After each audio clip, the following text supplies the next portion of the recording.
What's up, garage tuners, and happy new year. Phil out here in the garage again tonight, putting in a little bit of work on the LS. I loosely mocked up the wiring harness. Yes, it's ugly. I need to clean it up, but I just want to kind of get it in and figure out what goes where. Everything bolted up really nicely. I did have to fight the cam sensor in the back. More on that in the longer format video that I'm going to post in a couple days. Additionally, I do not have a place to plug in my coolant temp sensor, and my manifold air temperature sensor is a 2-prong instead of the 3-prong on my sensor, so I have to get the adapter for that.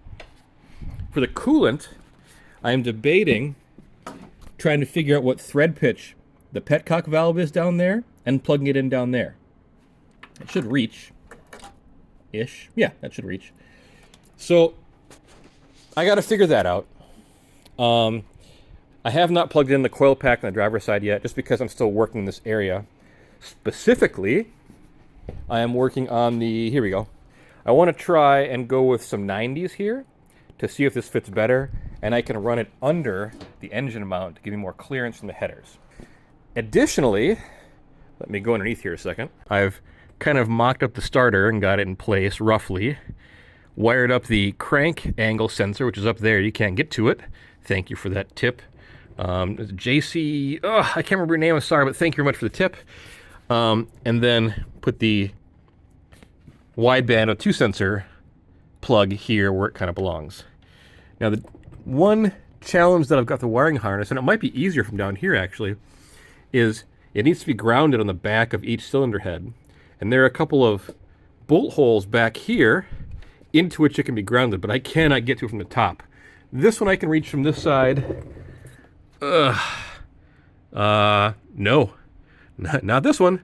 So I got to figure out how I'm going to get this one over here. Hopefully I can do so without taking a million things off. Either way, I came out to the garage. I put in a bit of time. I'll do it again tomorrow and this weekend. And this thing is getting really close to starting, which is crazy for me to think about. Thank you so much for watching. Please check the channel for longer format videos. And if you kind of want to come along for the ride, or if you have any tips, please comment, subscribe, give me your advice if you've done this before. I always appreciate it. And give me a thumbs up. My goal for 2026 is to get this channel monetized. Anyway, Happy New Year's, and thank you all so much for watching.